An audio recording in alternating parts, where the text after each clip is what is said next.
ఈ పాలసీస్ అన్నీ కూడా మనం ఒకటే గుర్తుపెట్టుకోవాలి. మనం చేసే పబ్లిక్ పాలసీస్ ఈ రాష్ట్ర భవిష్యత్తుని మార్చడానికి ఉపయోగపడతాయి.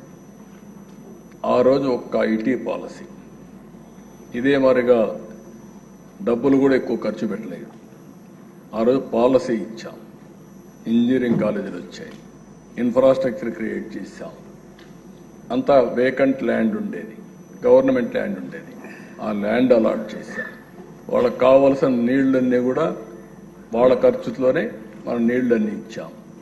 ఈరోజు ఒక్క ఐటీ పాలసీ భవిష్యత్తుని రూపురేఖలు మార్చే పరిస్థితి వచ్చింది. మన పిల్లలు ప్రపంచం అంతా వెళ్ళి అక్కడ ఉండే వాళ్ళకంటే ఎక్కువ ఆదాయం సంపాదించే పరిస్థితికి వచ్చారు. ఒక్క ఎగ్జాంపుల్ మీరు చూస్తే ఇక్కడ మన దగ్గర పుట్టిన మన పిల్లలు ఐటీ చదువుకొని అమెరికాకి వెళితే ఈరోజు వాళ్ళ తలసరి ఆదాయం 1,20,000 కోట్లు. అదే అమెరికాలో ఉండే అమెరికన్స్ ఆదాయం 60,000 కోట్లు. అదే ఇక్కడుండే మనవాళ్ళ ఆదాయం $2,000. అక్కడ $1,20,000, ఇక్కడ 2,000 నుంచి $3,000. ఎంత వ్యత్యాసం ఉందో మనం చూస్తే, అవకాశాలు కల్పిస్తే అది సాధ్యం చేసే శక్తి మన యువతకు ఉంది. అలాంటి ఎన్విరాన్మెంట్ మనం క్రియేట్ చేయగలిగితే మాత్రం ఇది సాధ్యం అని చెప్పి తెలియజేసుకుంటూ, నేను ఈ సెక్టర్సే కాకుండా టూరిజం కూడా భవిష్యత్తులో చాలా భవిష్యత్తు ఉంటుంది, ఉపాధి అవకాశాలు ఉంటాయి, ఎకానమీకి ఊతం ఇచ్చే అవకాశం ఉంది. తొందరలోనే అది కూడా తీసుకొస్తాం. ఇవే కాకుండా ఈ పాలసీస్ అన్ని తీసుకొచ్చినప్పుడు గౌరవ శాసనసభ్యుల్ని మిమ్మల్ని ఒకటే కోరుతున్నా, ప్రజా చైతన్యం తేవడం మీ బాధ్యత. మీరు ఎక్కడ కూడా ఫెసిలిటేటర్గా ఉండాలి తప్ప మనం దాన్ని అబ్స్ట్రక్ట్ చేసే పరిస్థితి వస్తే మాత్రం, లేకుంటే మనం కూడా పెత్తనం చేసే పరిస్థితి వస్తే మాత్రం పోయిన గవర్నమెంట్లో ఏం జరిగిందో అదే మన దగ్గర జరిగే పరిస్థితి వస్తుంది. దయచేసి ప్రతి ఒక్కరిని నేను కోరేది, మనం ఇండస్ట్రీని ప్రమోట్ చేద్దాం, ప్రోత్సహిద్దాం. వాళ్ళు వచ్చినప్పుడు ఎక్కడికక్కడ మీరు కూడా మీ ప్రాంతానికి ఉద్యోగాలు వచ్చినప్పుడు మనకు కూడా బాధ్యత ఉంది. వాళ్ళకు అండగా ఉండి వాళ్ళని ప్రమోట్ చేయగలిగితే ఇంకా నమ్మకం పెరిగి ఒకరిని చూస్తే ఇంకొక 10 మందికి వస్తారు.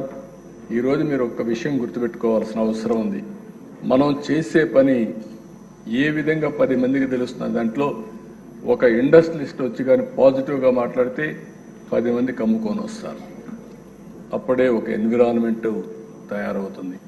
ఇప్పుడిప్పుడే అందరూ వచ్చే అవకాశం ఉంది. ఇది రావాలంటే ఇలాంటి పాలసీస్ రావాలి. ఆ పాలసీస్ అని మీరు చూశారు. మీరు మళ్ళీ మళ్ళీ కొంచెం అధ్యయనం చేయండి, మీరు చర్చించండి. మీరు ఏ విధంగా మీ నియోజకవర్గంలో ఇండస్ట్రీస్ని ప్రమోట్ చేయగలిగితే అది శాశ్వతంగా ఒక రిఫర్మేషన్ వస్తుంది. దీనికి మీరందరూ దోహదం చేయాల్సిందిగా మరొకసారి కోరుకుంటూ, ఈ సెషన్లోనే ఇంకా కొన్ని పాలసీలు వస్తాయి. ఆ పాలసీలన్నీ కూడా మేము ముందర పెడతాం. నేను మిమ్మల్ని సెన్సిటైజ్ చేయడమే కాకుండా, మిమ్మల్ని చైతన్యవంతం చేయడమే కాకుండా, ప్రజా చైతన్యానికి కూడా ఇది అవసరం. దేనికోసం చేస్తున్నాం, ఆ పర్పస్ సర్వ్ కావాలంటే మనం పదే పదే వీటిపైన చర్చ చేయాలి, ప్రజలకి చెప్పాలి. ఎవరికైతే ఉత్సాహం ఉండే యువతకి నేను ఎప్పుడూ ఒక మాట చెప్పేవాడిని, ఫస్ట్ ఐటీ ప్రొఫెషనల్స్ అయినప్పుడు ఉద్యోగం చేసేటప్పుడు నేను చెప్పింది, మీరు ఉద్యోగాలు చేయడం కాదు, జాబ్ వర్క్ చేయడం కాదు, ప్రోడక్ట్స్ని ఇన్నోవేట్ చేయండి, ఎక్కువ డబ్బులు వస్తుందని. ఆ తర్వాత నేను చెప్పేవాడిని, మీరు ఉద్యోగం కోసం ప్రయత్నం చేయడం కాదు, మీరు ఉద్యోగాలు ఇచ్చే స్థాయికి ఎదగాలని, అంటే మీరే పరిశ్రమలు పెట్టాలని. దానివల్ల మళ్ళీ మన వాళ్ళు కొంతమంది ఆలోచించి ఈరోజు పరిశ్రమలు పెట్టడం కానీ, వ్యాపారాలు చేయడం కానీ, స్టార్టప్ కంపెనీలు కానీ చేసే పరిస్థితికి వచ్చారు.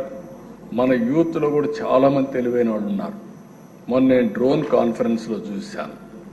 10th క్లాస్ చదువుకునే పిల్లలు యూస్ కేసెస్ తయారు చేసే పరిస్థితి వచ్చారు డ్రోన్ ఉపయోగించి. అంటే కామన్ సెన్స్ అబెండెంట్గా ఉంది, తెలివితేటలు ఉన్నాయి.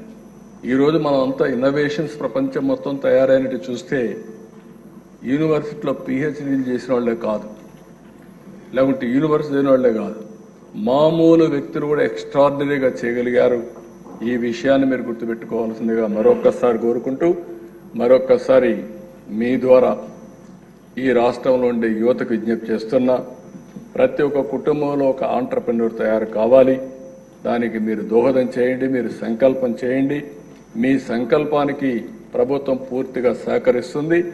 దీన్ని లాజికల్గా తీసుకుపోవడానికి అన్ని విధాలా సహకరిస్తామని మరొకసారి తెలియజేసుకుంటూ అవకాశం ఇచ్చిన మీకు మొట్టమొదటిసారిగా మరొకసారి నమస్కారాలు. Thank you.